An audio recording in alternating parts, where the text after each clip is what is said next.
Do you make of the tariff rulings, Trump on again, off again, and of course, what the courts originally did for him would have actually given him an elegant off-ramp where he could have said, I want to go for the tariffs, yes, but the courts, they're not letting me. Damn those judges. But he has not. He's back fighting for them. And, you know, he's painted himself into a corner because he's a performance artist. He's not a policymaker. He campaigned saying he was going to impose suffocating tariffs on China, which he and a number of reasonable analysts regard as a hostile entity vis-a-vis the U.S. But he also was doing it against the European Union, Mexico, and Canada. It made no sense. From a purely diplomatic level, but also economically, he put a torch beneath an economy that he inherited from Joe Biden that was doing just fine.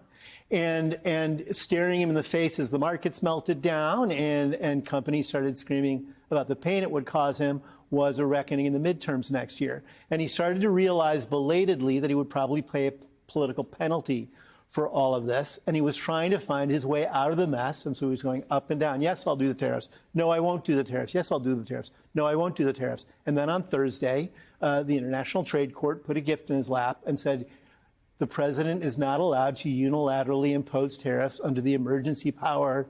That would have been a tremendous gift. And he could have simply said to his supporters, the deep state got me. The courts came and got me. They're screwing with me again. And I wanted to do these tariffs. I wanted to do these for you, but I couldn't. But it's not my fault. But because Donald Trump has been called a chicken this week and for the last month, because he's been on a seesaw around tariffs, he cares more about his ego and how he presents himself in front of audiences. And he couldn't help himself. So, of course, immediately the White House appealed that ruling. It will probably go to the Supreme Court. And Trump missed an opportunity to elegantly slip away from this mess he's created. When that ruling happened the other night, a source close to Scott Bessent said to me, this is like Scott Bessent just won Powerball. Right. He is going to get out of this. What a huge win. And not 24 hours later, they're appealing it. But Trump knows, right? Trump is complaining about the courts, all these bad judges.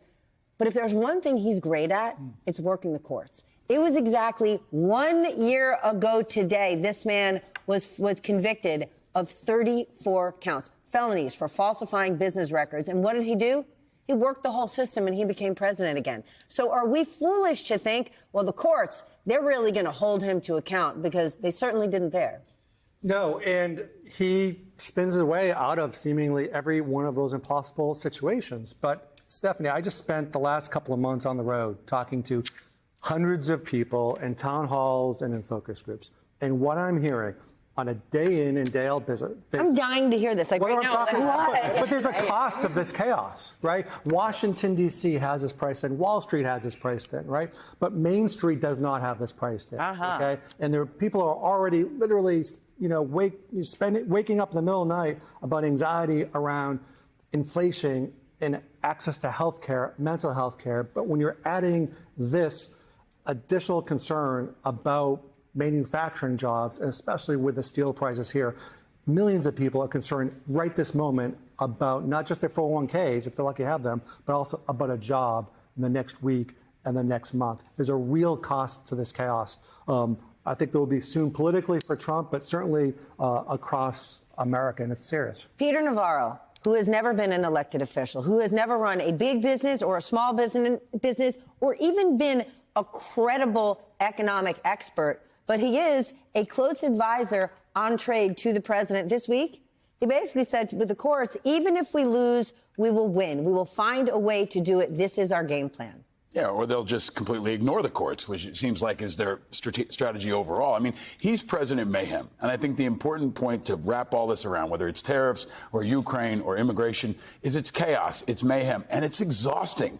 Life in America is hard, and I think most people feel that, and they feel like he's making it harder, especially middle-class people, independent people. People are sick already of the drama, and he's seeing pushback on tariffs. I think only 30% of the country supports it overall. Even Karl Rove. And we haven't even felt the impact of them. And Karl Rove is warning it could cost him in the midterms. But I think the overwhelming aura that will always be Donald Trump. Now in his second term, it's 2.0. It's President Mayhem, and it extends to the Department of Defense and everybody in his orbit. And it's catching up with him. It's catching up with him on Main Street because they're sick and tired of the drama.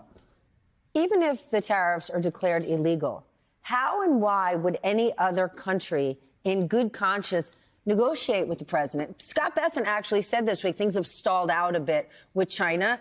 The president seems to think we're in the catbird seat. We're in this position as the United States of America, this massive superpower. But I don't see how we have all this game when it comes to negotiating when they're watching this seesaw.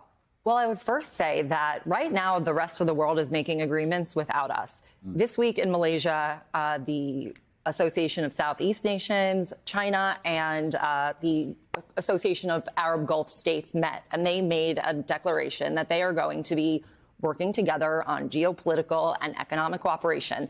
And then as a side from that, the 10 member states of the Association of Southeast Asian Nations made an agreement among themselves that they would not make any bilateral trade deals with the United States that would harm any of the other ones. And those are very important manufacturing countries. Cambodia, Vietnam, these are all places that the Trump administration in their first term said that businesses should go to when they put on those original China tariffs. And then the second thing is there was something in the big, beautiful bill that We're not calling it that. Okay, We're great. not calling Okay. budget. In the budget proposal. bill, there are provisions in there which basically would require anyone who brings a case against the court to put up a bond in order for the court to enforce their order. So if this bill gets passed, people don't even realize this. They're already saying they're not going to listen to court orders, and this bill actually prevents the court from enforcing their own orders. So there's really no negotiating power that the United States has, and I think Trump knows that. But he doesn't care because his fortune is in crypto, and he's able to use the markets and his control over when he's going to announce this or that to enrich his friends. Not just that. When you think about all the countries that are negotiating with the president, not necessarily the big ones, they are offering, how about a hotel development here? Golf course Here's there. a jet. Correct. So when you think about the United States, the American worker, the American business might not be benefiting, but the Trump orbit is. But even if the tariffs hurt Donald Trump, it's not a guarantee that what Donald Trump is doing is going to help Democrats, because we're not hearing much from them. No. Take us to the town halls. So in the we were talking about this earlier. In the town halls, a lot of people, a lot of young men in particular, okay, give Trump some credit, okay, for trying to do something, okay, for trying to do something. Yeah. They don't see the same from Democrats. It's difficult now, obviously, being the party out of power.